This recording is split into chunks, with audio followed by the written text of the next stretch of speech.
Presiden Turki Recep Tayyip Erdogan mengatakan tidak mungkin pihaknya mendukung Swedia dan Finlandia bergabung dengan NATO setelah invasi Rusia ke Ukraina. Penolakan Erdogan menandakan kemungkinan rintangan bagi rencana Finlandia dan Swedia untuk bergabung dengan aliansi militer tersebut.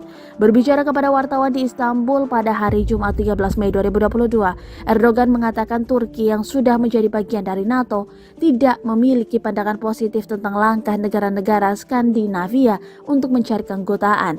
Erdogan menuduh kedua negara sebagai sarang bagi organisasi teroris. Turki telah berulang kali mengkritik Swedia dan negara-negara Eropa Barat lainnya karena penanganannya terhadap organisasi yang dianggap teroris oleh Ankara, termasuk Partai Pekerja Kurdistan dan Unit Perlindungan Rakyat Kurdi Suriah, serta para prajurit cendekiawan Muslim yang berbasis di Amerika Serikat, Fethullah Gulen.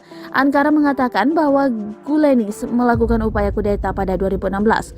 Gulen dan para pendukungnya menyangkal tuduhan itu. Oposisi Turki dapat menimbulkan masalah bagi Swedia dan Finlandia mengingat semua 30 sekutu NATO harus dengan suara bulat menyetujui negara baru menjadi bagian dari aliansi yang dipimpin Amerika Serikat.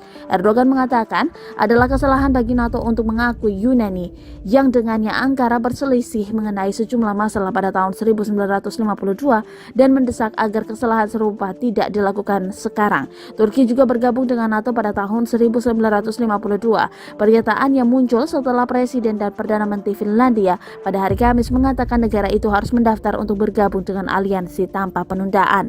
Komentar itu memicu kemarahan Moskow dan melihat Kremlin mengancam untuk membalas termasuk dengan langkah-langkah teknis militer yang tidak ditentukan. Terima kasih sudah nonton.